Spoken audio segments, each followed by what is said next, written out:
வணக்கம் மக்களே, நான் உங்கள் பிரியா. ராகி சிமிலி உருண்டை எப்படி செய்கிறதுன்னு பார்க்கலாமா? குழிக்கரண்டியில் 3 கரண்டி கேழ்வரகு மாவு எடுத்துக்கலாம். அரை ஸ்பூன் உப்பு போட்டுக்கலாம். ஒரு கப் அளவு தண்ணி எடுத்துக்கிட்டு கொஞ்சம் கொஞ்சமாக ஊற்றி பிசைஞ்சு வச்சுக்கலாம், சப்பாத்தி மாவு மாதிரி. அது இருக்கட்டும். அரை கப் வேர்க்கடலை எடுத்துக்கலாம். பேன் வச்சு அதை நல்லா வறுத்து எடுத்து தட்டில் தனியாக ஆற வச்சுக்கலாம். இப்போ நம்ம உருட்டி வச்சுருந்தோம் இல்லைங்களா கேழ்வரகு மாவு, அதை எடுத்து சின்ன சின்ன ரவுண்டாக சப்பாத்தி மாவுக்கு இப்போ எப்படி நம்ம ரவுண்ட் எடுப்போம் அந்த மாதிரி குட்டி குட்டி ரவுண்டாக எடுத்து நல்லா அதை அடை மாதிரி தோசைக்கல்லில் போட்டு தட்டிக்கலாம். 2 சைடும் பார்த்திங்கன்னா ஆயில் விட்டு நல்லா வேக விட்டு எடுத்துக்கலாம். அதுவும் இருக்கட்டும்.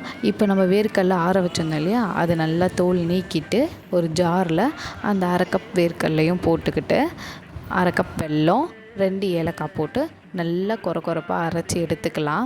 அதையும் தனியாக எடுத்து வச்சுட்டு இப்போ நம்ம அடை மாதிரி போட்டு வச்சுருந்தோம் இல்லைங்களா, அந்த அடையும் எடுத்து நல்லா பிச்சு அந்த ஜார்லேயே போட்டுக்கலாம். கொஞ்சம் அடை கொஞ்சம் மிதமான சூட்டில் இருக்கும் போதே நம்ம பிச்சு போட்டால் தான் அது சூட்லேயே பார்த்திங்கன்னா நம்ம இந்த வெள்ளை பவுட்ரு போட்டு மிக்ஸ் பண்ணும் போது கரெக்டாக இருக்கும். அதனால் பார்த்திங்கன்னா கொஞ்சம் சூடாக இருக்கும் போதே நீங்கள் ஜாரில் போட்டு அரைச்சி அதையும் தனியாக எடுத்து வச்சுக்கோங்க.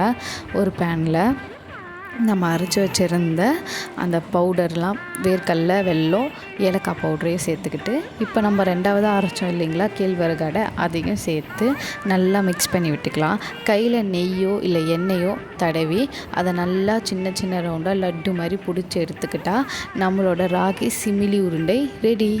மறக்காமல் இதை கண்டிப்பாக ஒரு வாட்டி ட்ரை பண்ணி பாருங்கள் மக்களே. இது 90s கிட்ஸோட ரொம்ப பிடிச்ச ஸ்நாக்ஸ்னு சொல்லலாம். இதை செய்கிறது ரொம்ப ஈஸி. வீடியோவில் ரொம்ப லாங்காக இருக்கிற மாதிரி இருக்கலாம், ஏன்னா எனக்கே எக்ஸ்பிளைன் பண்ணும்போது ரொம்ப பெருசாக இருக்க மாதிரி தெரியுது. ஆனால் நான் செய்யும் போது கிட்டத்தட்ட ஒரு அரை மணி நேரத்துலேயே செஞ்சுட்டேன்.